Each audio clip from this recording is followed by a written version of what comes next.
UAE में रहने वाली प्रवासी भारतीय हिंदी लेखिका और शिक्षाविद डॉक्टर आरती लोकेश गोयल की लिखी हुई कहानी सुनिए, छठी इंद्री। ये कहानी उनके कहानी संग्रह सांच की आँच से ली गई है। तो शुरू करते हैं डॉक्टर आरती लोकेश की लिखी कहानी छठी इंद्री। मेरे होनहार बेटे की संगत में तू भी होनहार हो रही है, मानती है ना? टेलीफोन के उस तरफ से सासू माँ की आवाज़ ने मेरी उपलब्धि के स्वाद में विष सा घोल दिया। क्या मम्मी जी, मेरी मेहनत पर बिल्कुल ही पानी फेर दिया? रुआसी होकर मैंने कहा।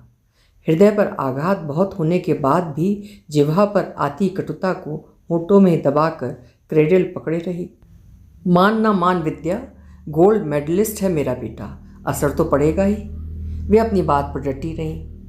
अचंभित थी कि किस कलापूर्ण ढंग से मेरी प्रशंसा का हर विषय वे मुझसे झपट अपनी झोली में भर लेती हैं। मैं इस कला से नितांत ही अनभिज्ञ थी, इसे सीखना भी नहीं चाहती थी। मेरे संस्कार इसकी स्वीकृति न देते थे। क्या मेरी जगह तुम्हारे बेटे ने मेहनत की थी? बोलना चाहती थी पर तुनक कर इतना ही बोल पाई। उन्हें गोल्ड मेडल आज से 10 साल पहले मिला था, मुझे बैंक मैनेजर की पोस्ट अब मिली है। फिर कोई दूसरा विषय छेड़कर मैंने इस चर्चा से बढ़ने वाली खीज मिश्रित क्रोध से बचने का उपाय ढूंढ लिया। जहाँ जीत संभव ना हो और हथियार डालना भी, वहाँ ऐसी कुछ क्रियाएं रिश्तों को बचा लिया करती हैं। मेरे दिल को इस बात से गहरा धक्का पहुँचा था। कभी तो मेरे किए का श्रेय मुझे दे दिया करो, मगर नहीं। बहुत क्रोध आया मम्मी पर। सास है ना, हर बात में अपने बेटे की तारीफ। मैं कुछ भी नहीं, मेरी किसी उपलब्धि से उन्हें कोई वास्ता नहीं। श्लोक ने बहुत समझाया कि अरे मम्मी की बात का बुरा मत मानो, वे तो तुम पर गर्व करती हैं, इसलिए ऐसा कहा। मैं स्वयं श्लोक की योग्यता तथा शिक्षा पर बहुत श्रद्धा रखती थी, परंतु ये कैसा गर्व हुआ भला? मेरा मन तो ये मानने को कतई तैयार न था, कम से कम अभी तो नहीं ही। क्या एक बार भी मेरे लिए तारीफ के 2 बोल नहीं बोल सकती थी? अगले दिन ऋचा को सारा दुखड़ा कह सुनाया। ऋचा को बताए बिना तो मुझे 2 वक्त की रोटी क्या, पानी भी नहीं बचता था। ऋचा मेरे बचपन की सहेली थी। पहली कक्षा से हम साथ साथ एक ही कक्षा में पढ़े थे, वो भी बीकॉम तक। और एक ही कक्षा में क्या, एक ही बेंच पर बैठते थे। साथ साथ होमवर्क करना, साथ ही टिफ़िन खाना, साथ ही कैंटीन की सैर करना तो रोज़ाना की बात थी ही। यदि हम में से कोई एक कॉपी या किताब स्कूल लाना भूल जाता तो दूसरा भी अपनी किताब कॉपी छुपा देता और दोनों साथ में अध्यापिका से सजा भुगतते। उसे मेरे टिफ़िन में आने वाली सब्जी रोटी बहुत पसंद थी, तो मुझे उसके टिफ़िन का अजवाइन का पराठा और आम का अचार। तीज त्यौहार, पार्टी, पिकनिक, सब जगह हम साथ रहते थे। हमें सब युगल जोड़ी कहा करते थे। विद्या, अगर देखा जाए तो आंटी गलत नहीं कह रही हैं। ऋचा की बात से जैसे वज्रपात हुआ मुझ पर। क्या ऋचा, तू भी? कोई तो मुझ पर तरस खाओ। अपने खिलाड़ियों को दूसरे पाले में देखना अप्रिय था। अपनी प्रिय सखी से ऐसी आशा नहीं थी। जरा निष्पक्ष सोचकर देख विद्या, अगर तूने श्लोक से शादी ना की होती तो क्या तुझे आगे पढ़ाई करने की प्रेरणा मिलती? ये बात तो ठीक है ऋचा, पर मेरी जॉब की उपलब्धियों का श्रेय भी पति को, ये तो जाती हुई ना। अपनी बात मनवाने का मोल भाव चल रहा था। कहीं तेरा विवाह किसी और से हुआ होता विद्या, तो तू आगे पढ़ाई करने की सोचती और बैंक मैनेजर की पोस्ट के लिए अप्लाई करती, फिर उस आधार पर तेरा प्रमोशन होता। कैसे कह सकती हूँ ऋचा, जो हुआ नहीं उसका क्या पता। कल्पना तो कर ही सकती है। ये तो तूने ही मुझे बताया था ना कि तेरे पढ़ने के शौक़ को समझने के बाद श्लोक ने तुझे कितना प्रोत्साहित किया, तेरे सपनों में तालमेल बिठाकर एमकॉम फाइनेंस करने की सलाह दी। हाँ ऋचा, मैं श्लोक के सहयोग से कब इनकार कर रही हूँ। मैं तो फॉर्म भरने में भी हिचकिचा रही थी। भव्या स्कूल जाने लगी थी और दिव्या का तो जन्म ही हुआ था। श्लोक ने खुद ही मेरे नाम से फॉर्म भरकर यूनिवर्सिटी में जमा करा दिया था। तूने 2 साल का ब्रेक भी तो लिया था ना बैंक से, वो भी अवैतनिक। हाँ ऋचा, इस आधार पर ही तो श्लोक ने हट की थी कि 2 साल तुम घर रहकर बच्चे की देखभाल करोगी तो बिल्कुल सिमट कर रह जाओगी। लालन पालन के साथ साथ ही थोड़ा समय पढ़ाई के लिए निकाल लोगी तो तुम्हारा आगे पढ़ने का शौक़ पूरा हो जाएगा। इससे बेहतर अवसर शायद ही मिले। मैं ऋचा को समझा रही थी कि वो मुझे समझ नहीं आता था। और विद्या, ये भूल गई कि तुझे सहारा देने के लिए तुरंत ऑटोमेटिक वॉशिंग मशीन ऑर्डर कर दी थी, घर में आया भी रख दी थी दिव्या के लिए। कुछ तो श्लोक का योगदान भी मान। ऋचा को सब याद था जो श्लोक ने किया, और जो मेरा तप था वो उसके संज्ञान में न था। दिल तो करता था कि पैर पटकूं कि सिर मारूं। क्या करूं, कैसे अपनी बात समझाऊं। हाँ, वो तो किताबों का, नोट्स का, सबका इंतजाम श्लोक नहीं किया, नहीं तो और कौन करता। असाइनमेंट बनाने में भी मदद की, और तूने कितनी मदद की थी मेरी, मैं तो ये भी नहीं भूली ऋचा। अर्थशास्त्र तो सारा तूने ही मुझे लिख कर दिया, और मैंने बस जो का त्यों अपनी लिखावट में उतार दिया। उस संघर्ष को याद कर कहीं भीज गई थी। संघर्ष से उबरने के प्रयास के श्वेत की नमी थी कि घाव के मरहम की। कुछ नमियों के पार्श्व की जलधार अदृश्य होती है, उनके उद्गम का कारण नहीं होता। मेरा क्या सहयोग ऋचा, इस बहाने मैंने भी कुछ दोहरा लिया था। श्लोक ने तेरी पढ़ाई में किस किस प्रकार से मदद की थी, ये बड़ी बात है। खुद इंजीनियर होते हुए भी तेरे एमकॉम के सिलेबस के प्रश्न पूछ पूछ कर तुझे अभ्यास कराया करता था। इस प्रयत्न की तीव्रता इतनी सघन थी कि अनायास जहन में कई बार भ्रमण कर जाती थी। हाँ ऋचा, इतना ही नहीं, मेरी परीक्षाओं वाले दिन सुबह के नाश्ते, दोपहर के खाने का पूरा प्रबंध कर फिर मुझे सेंटर तक छोड़ने जाता और लेने भी जाता था। मेरे रोष पर कुछ छींटे तो इस पुनरावृत्ति ने डाल दिए थे, किंतु ऋचा द्वारा श्लोक की वकालत जारी थी। तो तब भी तुझे उसे श्रेय देने में तकलीफ हो रही है विद्या, इतनी तो स्वार्थी मत बन। जी में आया कि कह दूं, तू मेरी सास मत बन। कह देती तो एक घनिष्ठ मित्र खो देती। पहले ही निस्वार्थ मित्रता का अकाल पड़ा हुआ है। तभी घंटी बजी। शायद भव्या और दिव्या स्कूल से आ गई थीं, और उनका आना मेरे अहम को बचाने में सहायक ही सिद्ध हुआ था कहीं। मैंने फ़ोन रख दिया। अब मैं ऋचा को क्या समझाती, वो मेरी दुविधा को समझने को तैयार ही नहीं थी। मेरी अपनी ही बाल सखी भी जब मुझे न समझकर मेरे ही पति की तारीफ में कसीदे काढ़े जा रही है, ये समझ ही नहीं रही है कि मेरी व्यथा का कारण श्लोक नहीं, उनकी माँ है। बल्कि माँ भी नहीं, उनके द्वारा किए जाने वाली मेरे श्रम की अवहेलना है। मैं स्वयं को संयत कर बच्चों को खाना आदि दे पैर पटकती औंधे मुँह पलंग पर जा गिरी। लगा कि मेरा तो कोई है ही नहीं दुनिया में। गुस्सा तो मुझे ऋचा पर भी बहुत आया, फिर भी स्वयं पर नियंत्रण कर मैंने कोई कड़वी बात नहीं कही। वैसे वो मेरी तुनक मिजाजी से वाकिफ़ थी। मैंने अक्सर जांचा था कि वो सच्ची बात को बिना किसी लाग लपेट के कहा करती थी, और सच्ची है। अगर 25 साल की दोस्ती में भी उसे बात को घुमा फिरा कर चाशनी में लपेट कर बोलना पड़े तो सच्ची दोस्ती कहाँ रही फिर। ऐसा कई बार हुआ कि उसकी थोड़ा सा चुप जाने वाली बातें गुबार निकल जाने के बाद मुझे एकदम सटीक प्रतीत होती थीं। बस गुस्से में मैं ही सही निर्णय नहीं ले पाती थी, या शायद लिया भी था एक निर्णय। वो वाकया याद आते ही झटके से उठ बैठी। कमरे की भित्ति पर पुरानी यादों का चलचित्र चलने लगा। बीकॉम फाइनल करते करते बैंक की परीक्षा में बैठने का निश्चय किया। ऐसे ही परीक्षा दे देकर और रिजेक्ट होकर अपने आत्मविश्वास कम करने से अच्छा है कोई अच्छा इंस्टीट्यूट देखकर कक्षाएं ले लूं। प्रशिक्षण लेने से तैयारी आसान हो जाएगी और सफलता की संभावना भी बढ़ेगी। एडवांस इंस्टीट्यूट की डेस्क पर कक्षाओं के लिए पैसे जमा कराने से पहले मैंने ज़रूरी समझा कि कोई एक ट्रायल क्लास में बैठकर देख लूं। डेस्क क्लर्क ने 3 उंगली दिखाकर अपनी उंगलियों को गैलरी की दिशा में मोड़ इशारे से ही कक्षा नंबर 3 में सैंपल देखने के लिए बैठने को कहा। मैंने एक क्रुद्ध दृष्टि उस पर डाली, ये जानने के लिए कि मुंह में क्या दही जमा रखा है। उसकी सेहत पर कोई असर नहीं पड़ा। वो अपने खातों को काले करने में लगा रहा। वो इंस्टीट्यूट का बेस्ट टीचर माना जाता था। कोर्स के लिए नामांकन करने वालों को उसी की कक्षा का ट्रायल लेने को कहा जाता था।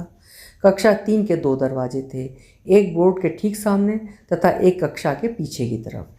मैं दबे दबे से कदम बढ़ाकर पिछले दरवाजे को खोलकर अंदर घुसी। बिना आवाज़ किए धीरे से दरवाज़ा बंद किया। एक खाली कुर्सी पर जाकर बैठ गई।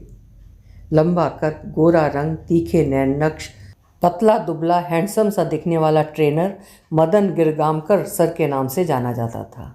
जैसा नाम वैसा ही अद्भुत रूप। लगता था कि छात्राएं पढ़ने वढ़ने तो क्या ही आती होंगी, बस इन्हें ही निहारती रहती होंगी। आज का लेक्चर तो यूँ आधी क्लास में घुसने पर क्या ही समझ आना था। एक सरसरी निगाह कक्षा के विद्यार्थियों पर डाली। 90% लड़कियां थीं और सारी ही मंत्र मुग्ध सी मदन गिरगामकर सर को ताके जा रही थीं। मदन सर पढ़ाने में मगन थे। मेरे अंदर बैठने पर एक बारगी उन्होंने मुझ पर एक निगाह अवश्य डाली, किंतु उनका पढ़ाना यथावत चलता रहा। उनके लिए ये कोई असामान्य तो था नहीं कि कोई नया स्टूडेंट उनकी क्लास में आकर अचानक बैठ जाए। उनके व्यवहार से प्रत्यक्ष पता चलता था कि वे इसके अभ्यस्त हैं। लड़के भी पढ़ाई में ध्यान केंद्रित करते हुए ही दिखे। कुल मिलाकर संतोषजनक अनुभव किया। मैं आश्वस्त हो गई थी। क्लासेस का सेटअप भी अच्छा है, प्रशिक्षक भी योग्य है, इंस्टीट्यूट तो नामी है ही। आज ही पैसे जमा करा देती हूँ तो कल से कक्षाएं ले सकती हूँ। फिर नेट पर इनकी वेबसाइट पर पता चला था कि बस 2 ही सीट खाली हैं। अधिक छिद्रान्वेषण करने से कहीं सीट हाथ से निकल गई तो अन्य कोई अच्छा इंस्टीट्यूट भी पहुंच में नहीं है। यदि है भी तो फीस इतनी लेते हैं कि छात्र को एक गुर्दा बेचकर जमा करानी पड़े। गुर्दा भी जाएगा और परीक्षा फिर भी ना पास होगी। बैंक की परीक्षा पास करना कोई हलवा तो है नहीं कि प्लेट में रखा और खा लिया। बड़े पापड़ बेलने पड़ते हैं। फिर यहाँ एडवांस इंस्टीट्यूट वालों ने ये 100% पास दर के पोस्टर भी लगा रखे हैं। इन्हीं सब विचारों का पुलाव पकाती हुई मैं कक्षा खत्म होने पर फ्रंट डेस्क की ओर बढ़ी। क्लर्क ने आंखें चौड़ाकर व भवें उचकाकर बिना एक भी शब्द कहे मानो इशारे से ही पूछ लिया कि कैसी लगी ट्रायल कक्षा। मैं इशारा क्यों समझूं? इस विषय में मुझे ढीठ व अड़ियल कहा जा सकता था। मुझे साफ गोई पसंद थी। जो कुछ कहना हो स्पष्ट कहो। जब ईश्वर ने जुबान दी है तो उपयोग करने के लिए ही ना। इशारों पर एक्शन लेना कभी मुसीबत में डाल देता है। मैं कुछ उत्तर दिए बिना पर्स खोलकर पैसे निकालने लगी। उसने पान की पीक मेज के नीचे रखे कूड़ेदान में मुंह से पिचकारी मारकर थूकी और फिर मेज पर हाथ पटक कर मुझ पर एहसान दिखाता हुआ बोला, देवी जी बता दो कैसी लगी क्लास? पैसे जमा तो करा रही हूँ, और क्या लिख कर दूँ? जी हाँ मैडम, यहाँ लिख कर ही देना होता है। हम भी यहाँ ऐसे ही नहीं बैठे हैं, रिकॉर्ड रखना होता है कौन कौन गया क्लास में और क्यों गया। एक दिन में कैसे तुम्हें सर्टिफिकेट दे दूँ अंकल? 2-4 दिन तो देखूँ। तभी एक जोर के ठहाके ने मुझे चौंका दिया। क्लर्क मुझे छोड़ ठहाका लगाने वाले से मुखातिब हो गया। देखो ना सर, ये आजकल की बित्ते भर की छोकरियाँ बात सुनना तो सीखा नहीं, अंकल अलग से बोल रही हैं। उसका दर्द सुन मैं भी मुस्कुराए बिना न रह सकी। अब अंकल नहीं तो क्या बेटा बोलेंगी लड़कियां तुम्हें काशीराम? शुक्र मनाओ कि भैया नहीं बोलती। वे लगातार हंस रहे थे। मैंने घूम कर देखा, मदन सर ही थे। क्लर्क की मेज पर से उठाकर नामांकन रजिस्टर देखने लगे। विद्या, विद्या अभयंकर। तो विद्या नाम है आपका? जी सर। शायद आप ही ट्रायल कक्षा के लिए पीछे आकर बैठी थी ना? जी सर। तो कैसी लगी आपको क्लास? जी अच्छी लगी। तो कोई ऐसी क्वालिटी बताओगी कि विशेष रूप से क्या अच्छा लगा? सर सिलेबस से तो परिचय नहीं है मेरा, आज का कंटेंट तो नहीं जानती, बस यही परख सकी कि सब आप ही कक्षा में बहुत ध्यान से सुन रहे थे, तो बस उससे ही अनुमान लगा लिया। Good good, see you tomorrow in the class, कहकर उन्होंने मुड़ते हुए थम्स अप का सिग्नल दिया और एक फाइल अपनी बगल में दबाकर शीशे के मुख्य द्वार से बाहर निकल गए। मैं किसी मंत्र के ओज से बंधी उन्हें देखती रही। मैडम ऐतराज़ ना हो तो फॉर्म भर दो, हमें स्टूडेंट फाइल में लगाना होता है। हाथ जोड़ने की मुद्रा में रिरियाते हुए काशीराम क्लर्क बोला। उफ, ये फॉर्म। मैं अनायास ही बुदबुदाई। चलो अभी ये फॉर्म ही भर देती हूँ। बैंक की परीक्षा का फॉर्म भरने लायक हिम्मत इस फॉर्म के बाद ही जुटा पाऊँगी। लाओ, कहकर फॉर्म भरकर क्लर्क को दिया और कल की कक्षाओं की तालिका लेकर मैंने घर की राह पकड़ी। दिन में 4 कक्षाएं 1-1 घंटे की होती थीं, जिनमें से एक मदन सर की भी होती थी। मुझे सभी कक्षाओं में पर्याप्त मन लगाना था। इसका एक अचूक फार्मूला था मेरे पास। जब भी कोई क्लास बोरिंग लगती या ध्यान भटकता तो एक बार बैंक का फॉर्म बैग से निकाल कर देख लेती तो पुनः उन कक्षाओं में रुचि जागृत हो जाती। एक मदन गिरगामकर सर की क्लास ही रुचिकर होती थी। मेरी रुचि के कारण तथा कक्षाएं देर से आरंभ करने के कारण मदन सर कुछ पिछला भी दोहरा देते थे मेरे लिए। कक्षा में अक्सर सवाल भी मुझसे ही पूछा करते थे। मैं उनकी कक्षा से बहुत खुश थी। अब कैसी लग रही हैं तुम्हें कक्षाएं? एक दिन आखिरी कक्षा से बाहर निकलते हुए उन्होंने पूछा। बहुत अच्छी सर। शुक्र है मुझे अंकल नहीं बोला, कहकर खुद ही खिलखिलाकर हंस पड़े। वैसे सर कहने की भी ज़रूरत नहीं है, इतना भी बूढ़ा नहीं हूँ मैं, अभी तो शादी भी नहीं हुई है मेरी। तुम चाहो तो मदन भी बुला सकती हो। मेरे पास चुप रहने के सिवा कोई जवाब नहीं था। सच तो ये था कि इंस्टीट्यूट में मैं बस मदन सर की क्लास के कारण ही आती थी। बाकी सभी प्रशिक्षक हद दर्जे के बोरिंग और दकियानूसी बुढ़े थे। एक दिन कक्षा में पहुंची तो केक सजा हुआ था। सभी लड़के लड़कियां दरवाजे पर झांक झांक कर प्रतीक्षा कर रहे थे और मदन सर हाथ में चाकू लिए। लो सर, आ गई आपकी फेवरेट स्टूडेंट, अब तो केक काटिए, कब से इंतज़ार करवा रहे हैं। मेरे घुसते एक लड़की ने मदन सर से कहा। मेरी पलकें झुक गईं। ऐसा साफ साफ मेरे ऊपर लेबल लग जाना मुझे बहुत असहज कर गया था। ओह, तुम लोग कुछ भी बोलते हो। मैं इसलिए रुका हुआ था कि कक्षा के सब छात्र छात्राएं आ जाएं, फिर केक कटे। कुछ कनखियों को अपनी ओर लक्षित मेरी धरती में गड़ी निगाहें महसूस कर पा रही थीं। और फिर जिन्हें मेरा जन्मदिन याद नहीं है उन्हें भी तो मालूम हो जाए भविष्य के लिए। मुझे ऐसा लगा कि ये वाक्य मेरे लिए ही बोला गया था। दिमाग बहुत चकराया हुआ था। समझ नहीं आया था कि सर के ये कहने का क्या कारण हो सकता है। केक कटा। बेताब लड़कियों के झुंड मदन सर को अपने हाथों से केक खिलाने को टूट पड़े। मुझे ये सब कभी भी अच्छा न लगा था। किसी स्मार्ट आदमी को देखते ही लट्टू हो जाना और लार टपकाना। मुझे भीड़ से अलग करने की आदत थी। सब लड़कियों में मैं शामिल ना हुई। एक बेंच से सटकर खड़ी रही। आखिर लड़कियों को इस प्रकार की हरकतों से क्या आनंद मिलता है? क्या लड़कियों की यह आदत सामान्य है? क्या मैं असामान्य बर्ताव करती हूँ? क्या मुझे सबके जैसा व्यवहार करना चाहिए? मेरे मन को नहीं सुहाता तो मैं क्यों करूँ? मैं इसी उधेड़बुन में उलझी थी। तुम केक नहीं खाओगे विद्या? मैंने पाया कि सबकी चाहत पूरी करने के बाद केक का आखिरी टुकड़ा लेकर मदन सर मेरे सामने खड़े थे। मैं हाँ या ना सोच पाती इससे पहले ही मदन सर ने वो टुकड़ा मेरे मुंह में रख दिया। Last bite for beautiful wife, किसी ने कहा। किसने कहा, ये जानने के लिए नज़रें उठाकर देखने की कोशिश को अपराध बोध ने धुंधला कर दिया। मैं शर्म से पानी पानी हो गई। क्रोध व शर्म से लाल हुए चेहरे को छुपाते हुए मैं झट कक्षा से बाहर निकल भागी। बाहर निकली तो सीधा बस स्टैंड पर पहुंची। जाने क्यों ऐसी बहकती अवस्था में एकाएक घर जाने का साहस भी न हुआ। स्वयं को तनिक संयत करने का समय चाहती थी। बस स्टैंड के पीछे बने छोटे से पार्क में एक बेंच पर कुछ देर निढाल जाकर पड़ गई। धीरे धीरे विलुप्त चेतना ने अपना प्रकाश बिखेरा। Last bite for beautiful wife सुनकर मैं क्यों इस कदर असंयत हो उठी हूँ। ये मेरे लिए नहीं कहा गया था, सर के लिए था। उनके लिए ऐसी कामना की गई थी। क्यों मैं सामना नहीं कर पा रही हूँ? आपे में क्यों नहीं रह पा रही हूँ? अवचेतना ने फिर दस्तक दी। क्या ये उनके प्रति मेरा आकर्षण नहीं है?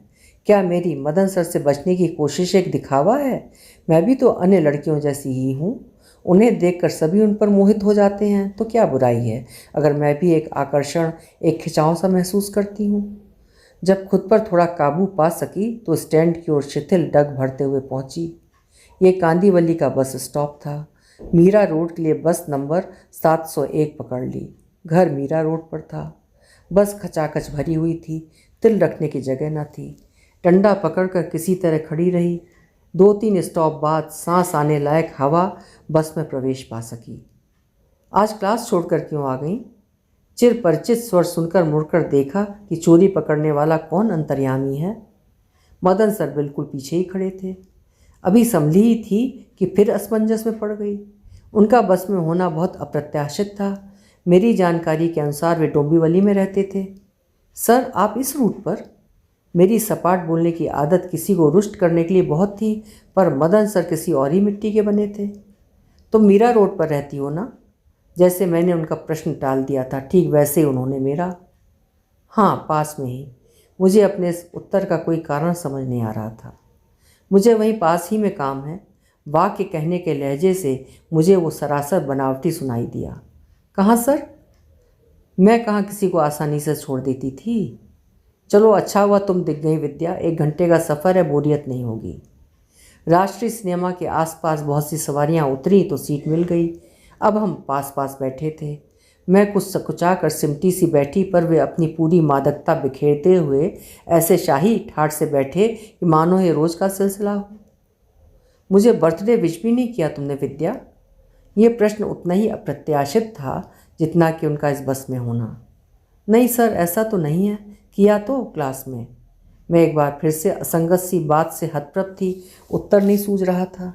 समझ से बाहर था कि सर जानबूझकर मेरा पीछा करने को मेरी बस में चढ़े हैं या ये संयोग मात्र है। फिर संशयी मन ने विचार बदला कि हम लड़कियां बहुत जल्दी जजमेंटल हो जाती हैं, कौन जाने उन्हें वाकई कोई काम हो उस दिशा में। फिर मेरे में ऐसी कौन सी खूबी है कि वे मेरे पीछे यूँ पड़ जाएंगे। सैकड़ों खूबसूरत युवतियाँ उनकी दीवानी हैं, फिर वे मुझे घास क्यों डालेंगे। थोड़ा बहुत मेरे घर परिवार की जानकारी ली उन्होंने बातचीत के दौरान। वो मुझे इतना अटपटा ना लगा। फिर मैं अब उनकी उपस्थिति में सामान्य हो चली थी। मैं बाय बोलकर मीरा रोड पर शांति नगर गेट पर उतरने के लिए उठी तो मदन सर भी उठ खड़े हुए। मुझे भी यहीं उतरना था। कहते हुए वे मेरे साथ ही उतर गए। मुझे एक बार फिर अचंभे में डालकर बोले, कोई कॉफ़ी शॉप नहीं आसपास? मैंने कॉफ़ी शॉप की तरफ इशारा किया। मैं फिर बाय सर बोलकर चलने को मुड़ी। क्या मेरे साथ एक कप कॉफ़ी भी तुम्हें पसंद नहीं आएगी?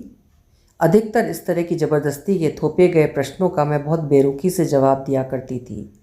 जाने वो परिस्थिति ऐसी थी या कोई चुंबकीय शक्ति मुझे मदन सर की तरफ ढकेल रही थी, मैं ना कर सकी। बैंक की परीक्षा देने का ही क्यों सोच रही हो विद्या? कॉफ़ी का सिप भरते हुए उन्होंने पूछा। सर बैंक में भी हो जाए तो बहुत है। आईएएस की तैयारी क्यों नहीं करती? क्या बात करते हैं सर? आश्चर्य व परिहास से मेरी त्योरियां चढ़ गईं। आईएएस और मैं? बैंक का एग्ज़ाम तक तो पास करने के लाले पड़े हैं। मैं हंसे बिना न रह सकी। हंसी की आड़ में उठते अपने संशयों को भी हंसी में उड़ा गई। नहीं विद्या, हीरा कहाँ अपनी कद्र जानता है, तो मेरा कहना मानकर तो देखो। सर इतना आसान कहाँ है, अभी तो बैंक का ही मुश्किल दिख रहा है। तुम अपने को कम मत आंको विद्या, तुम इस योग्य हो, मानो मेरी बात। बैंक में नौकरी की बात से व मेरी इच्छा अनिच्छा से उसके प्रलाप में कोई व्यवधान ना आया। रहने दो सर, आईएएस के फॉर्म भरने की आखिरी तारीख भी पास है। मेरे पास तैयारी तो क्या, कोर्स देखने के भी बुद्धि नहीं है। अरे मैं कराऊंगा तुम्हारी तैयारी, मैं जिम्मेदारी लेता हूँ पूरी। वे जैसे इस उत्तर के लिए उचित प्रश्न की प्रतीक्षा में ही थे। आप कैसे? जाने बिना न छोड़ने की मैंने भी ठान ली थी। क्या तुम्हें मुझ पर भरोसा नहीं? सर आप खुद क्यों नहीं बन गए आईएएस? तल्ख प्रश्न मेरे व्यक्तित्व का हिस्सा थे। तर्क रहित बातों से मैं कभी प्रभावित नहीं हुई थी। उनसे पीछा छुड़ाने का भी शायद यही उपाय हो। मैं बन तो न सका विद्या, पर बना अवश्य सकता हूँ। एक गहरी निश्वास के साथ वे बोले, जैसे अपने अरमानों को मुझ पर थोप कर विजय पताका फहराना चाहते हों। सर मैं निकलती हूँ, देर हो रही है। मुझे ये बेसिर पैर की बेतुकी बातें बहुत बकवास लगती थीं। अगर कोई मनुष्य आईएएस बना सकता है तो बन भी सकता है। फिर क्यों वे मुझे आईएएस में बिठाने को आमादा हैं? खुद करें ना, अगर इतना ही शौक है तो। मैं उठ खड़ी हुई, पर वे मेरी बात से बेपरवाह रहे। 28 का हो चला हूँ, बहुत लगन चाहिए, एक उम्र होती है। फिर मेरी ओर नज़रें उठाकर बोले, ये लगन मैंने तुम में देखी है। अब की बार बाय सर बोलकर आखिरकार मैं छूट भागी। घर पहुंचकर भी धड़कते दिल से आज के संवादों को आंख मूंद कर बार बार अपने मन में सुनती। न विश्वास हो रहा था, न समझ आ रहा था, न खुश होते बन रहा था, न दुखी होते। ऐसी कशमकश की स्थिति मेरे जीवन में कभी नहीं आई थी। स्वयं से ही सवाल किया कि अगर मदन सर वाकई मुझ में रुचि रखते हैं तो क्या वे एक अच्छे जीवन साथी सिद्ध हो सकते हैं? क्या ये मेरे लिए उपयुक्त मेल होगा? उफ, मैं भी कहाँ तक की बातें सोच बैठी। क्या कारण हो सकता है कि ऐसा हैंडसम आदमी जिस पर इतनी सारी लड़कियां दीवानगी की हद तक मरती हों, मुझे इतना भाव दे रहा है? क्या मुझ में कोई खास बात है या मदन सर का चरित्र दोषपूर्ण है? कहीं वे इसी तरह लड़कियों को अपने जाल में? नहीं, अगर ऐसा होता तो इतनी लड़कियां, फिर पढ़ाते भी लाजवाब हैं। तो ऐसा क्या है कि मेरे जैसी साधारण लड़की को असाधारण रूप से चढ़ाया जा रहा है? किसी भी बात का उत्तर न पा सकी थी।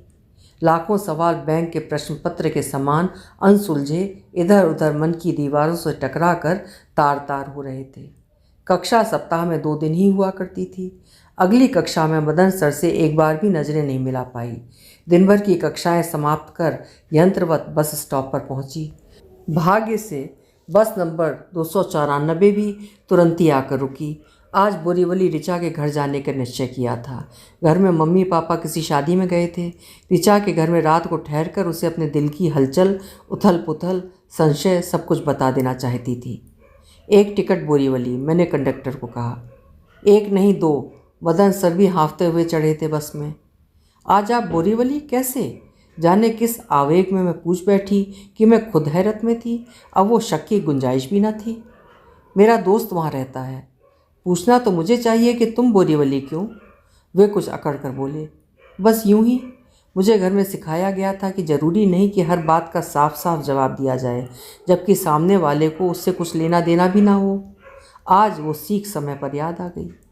कोई सहेली रहती है या फिर कोई दोस्त? आंखों में शरारत भरकर पूछा गया ये प्रश्न कुछ अंदर तक छील कर रख गया मुझे। यथावत मैंने जवाब देना जरूरी नहीं समझा। समझ आ रहा था, ज्ञान चक्षु खुल रहे थे कि ये मात्र संयोग नहीं है। मदन सर का मेरी बस में होना एक विशेष प्रयास का परिणाम है। बातें करते आधे घंटे का सफ़र कटा। बस से उतरकर फिर कैफ़े हाउस में कॉफ़ी पी। तुमने मेरे प्रस्ताव का कुछ जवाब नहीं दिया। सुनकर मेरा दिल धक से रह गया। मैं इस स्थिति के लिए तैयार नहीं थी। क्या आज ही वो अनकही स्वर्णिम बात सामने रख देंगे? उन्होंने मेरी आंखों में बहते प्रश्न को पढ़ लिया था। अरे कोई ऐसा वैसा प्रस्ताव थोड़े ही था, तुम्हें आईएएस बनाने का प्रस्ताव। वे बहुत संभल कर और जांच परख कर बोलते थे। ओह, मेरी जान में जान आई। वे मेरे मन को टटोल रहे थे, इतना तो मैं समझ ही चुकी थी। बड़ी मुश्किल से अपने दिल को ऋचा के घर तक पहुंचाने तक किसी तरह संभाला। ईश्वर की कृपा से वो घर में अकेली ही थी। अटकते फिसलते झड़ते बिखरते शब्दों से उसे अब तक की सारी घटनाएं क्रमबद्ध तरीके से सुना दी। बुराई तो कुछ नहीं लग रही विद्या, फिर भी थोड़ा परख ले। कैसे परखूं ऋचा? मुझे थोड़े कोई अनुभव है। थोड़ा समय दे, थोड़ा मिलजुल उससे। किसी फैसले पर पहुंचने की जल्दी मत कर। कह तो तू ठीक रही है, पर मुझे कैसे पता चलेगा कि वो मेरे लिए ठीक है? पता चलेगा विद्या, जरूर पता चलेगा। हम स्त्रियों की छठी इंद्री बहुत बलिष्ठ होती है। जब वो सक्रिय होती है तो वो हर खतरे से आगाह करती है। मैं चाहती थी तू एक बार मिले उससे। तू देख कि क्या धारणा बनी और फिर मुझे बता। चल ठीक, पहले तू कुछ दिन देख, फिर कुछ प्लान करते हैं। मैं खुशी से ऋचा के गले में लिपट गई। कक्षा में मदन सर के चेहरे पर प्यारी मुस्कान से पड़ने वाले डिम्पल पहले से और गहरे हो चले थे। अब अक्सर ही मदन सर मेरी बस में होते। वे बातें करते करते मुझे मेरे स्टॉप पर छोड़ संभवतः कोई दूसरी बस पकड़ वापस कांदीवली जाते रहे होंगे। डोंबिवली में स्थित अपने घर से इंस्टीट्यूट तो वे बाइक से आते थे। हम दोनों में मूक एग्रीमेंट सा चल रहा था।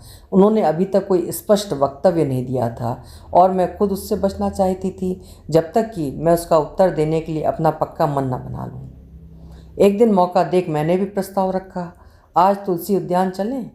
मेरी सहेली ऋचा भी वहीं मिलेगी मुझसे, वहीं कहीं कॉफ़ी भी पी लेंगे। प्रस्ताव का अनुमोदन हुआ। आज हम पहली बार बाइक से गए। ऋचा पहले से पार्क में पहुंची हुई थी। हम सब घंटा भर साथ टहलते और बातें करते रहे। ऋचा हमारे लिए आइसक्रीम लेने एक स्टॉल पर गई। तुम्हारी सहेली को इतनी समझ नहीं है कि हमें थोड़ी देर अकेला छोड़ दे। ऋचा के जाते ही कान में पड़ने वाला ये वाक्य शीशा सा घोल गया। मेरा खिला चेहरा एकदम बुझ गया।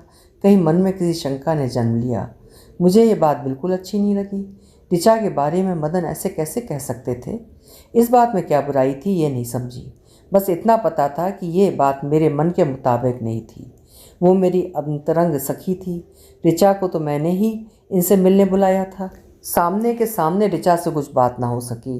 घर आते ही मैंने ऋचा को फ़ोन लगाया। उधर से पहली आवाज़ आई, विद्या खुशखबरी है। वो चहक रही थी। क्या? मैंने बुझे मन से पूछा। मुझे मदन बहुत पसंद आए हैं। 100 में से 80 अंक से पास कर दिया मैंने। उसकी खुशी 7वें आसमान पर थी। क्या अपने लिए? मैं कुछ कुड़ी सी बैठी थी। ओहो, अभी से इतना अधिकार, जलन होने लगी क्या? ऋचा हंसकर मुझे छेड़े बिना नहीं रह सकी। नहीं ऋचा, बात यह है। मैंने ऋचा को नागवार गुजरी वो बात बताई। अरे छोड़ना विद्या, तू पागल है क्या? उसने ये भी तो तेरे प्यार में ही कहा ना। अधिकार समझने लगा है। देख, हैंडसम है, काबिल है, फिर तुझे चाहता है। मेरे हिसाब से तू उसे हाँ करने का मन बना सकती है। 20 अंक किस बात के काटे?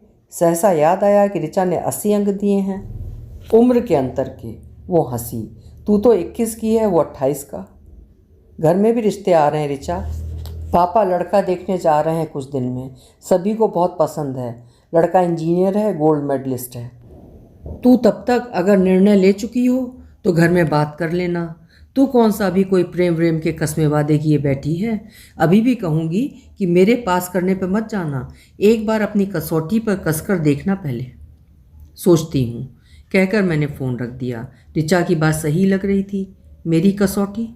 मेरी कसौटी क्या है मुझे नहीं पता था। कई बार किसी किसी लड़के की फुसलाने वाली बातों से अप्रभावित रहकर उससे किनारा कर लिया था, इसके अलावा कुछ भी नहीं सोचा कभी। आज मनोचाट था, हालांकि कोई इतनी बड़ी बात न हुई थी। क्या बात थी जो मुझे कचोट रही थी, मैं स्वयं समझने में असमर्थ थी। मैं क्या चाहती हूँ ये भी तय नहीं कर पा रही थी। क्या नहीं चाहती हूँ, अभी इस पर भी शोध बाकी था।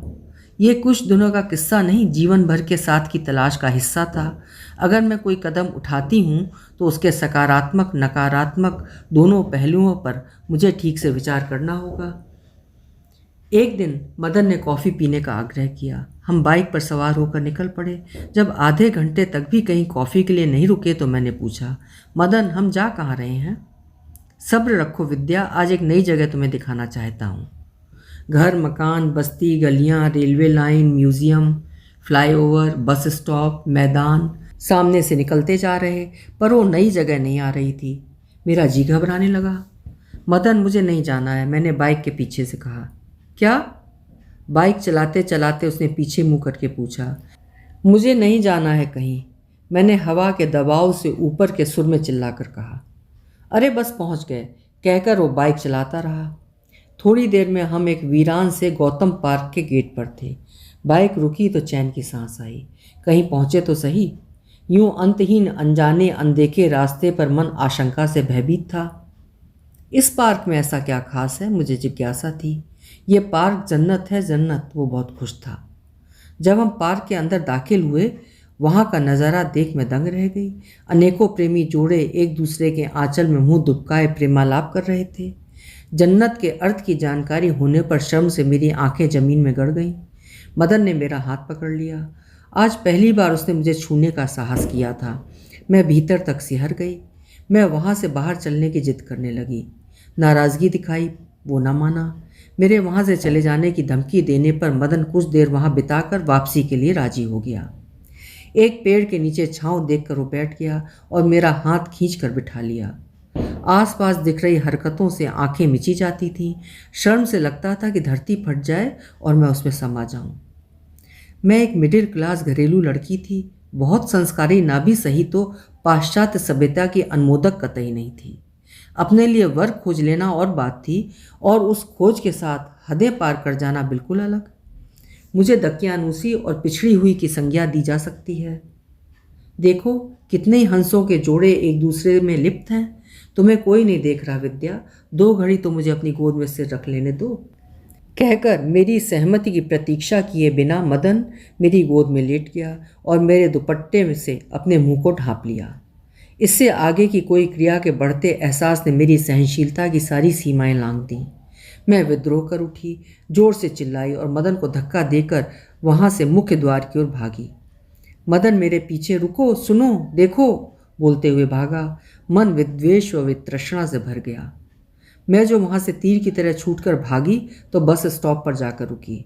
इतने में मदन बाइक लेकर स्टॉप पर आ पहुँचा। मुझे बाइक पर बैठने का संकेत किया। तभी एक बस वहाँ आकर रुकी। किस नंबर की थी, कहाँ की थी, ये बिना देखे मैं उस बस में चढ़ गई। मैं क्रोध से काँप रही थी, नथुने फूल रहे थे, सांस धौंकनी सी चल रही थी। कुछ दिखाई नहीं दे रहा था, ना सुनाई दे रहा था। शायद मेरी सारी इंद्रियों ने काम करना बंद कर दिया था, या पहले से ही वे पांचों अपनी शक्तियाँ छठी को सौंप चुकी थी। उस दिन मेरी छठी इंद्रिय ने मुझे चेता दिया था। श्लोक से मुलाकात करवाने से पहले पापा और मम्मी ने मुझसे अलग अलग पूछा और जानना चाहा कहीं मेरे मन में कोई पहले से है। मैंने मना कर दिया। मैंने श्लोक से मिलने के लिए हाँ कर दी। साथ ही एक शर्त लगा दी कि देखते ही हाँ ना करने को मुझसे ना कहा जाए। मुझे कुछ समय लगेगा तय करने के लिए। मांग मान ली गई।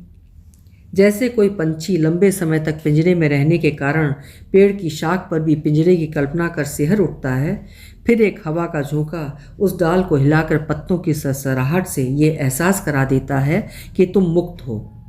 श्लोक से परिचय ने वो काम किया। श्लोक के सौम्य व्यक्तित्व ने मुझे भीतर तक छू लिया। संबंध पक्का होने से पूर्व हम 2-3 बार बाहर मिले। अपने अंदर परिवर्तन सा महसूस होने लगा।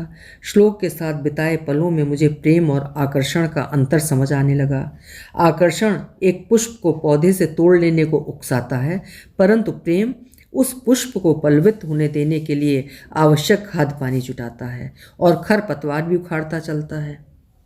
आज मैंने सुबह ही ऋचा को फ़ोन मिलाया। ऋचा, तू सही कहती थी, मुझे मम्मी जी की बात अब बुरी नहीं लग रही। श्लोक ने मेरे हृदय की ध्वनि सुनी और मुझे भी सुनवाई। उनका हर निर्णय उस ध्वनि के अनुरूप रहा। अपने जीवन की सारी उपलब्धियों का श्रेय मैं श्लोक को ही दूंगी। मेरी तरक्की में उनके स्वर्ण पदक का हाथ भले ही ना हो, उनके सोने जैसे व्यक्तित्व का तो जरूर है। अगर वो मेरे जीवन में ना होते तो आज पता नहीं क्या होता मेरा जीवन। अगर उस दिन अपनी छठी इंद्री की ना सुनी होती तो शायद अपने आप से घृणा हो गई होती। अभी आप सुन रहे थे डॉक्टर आरती लोकेश जी की लिखी हुई कहानी छठी इंद्री। मुझे पूरी आशा है कहानी आपको पसंद आई होगी। कल फिर मिलेंगे। आपका समय शुभ हो।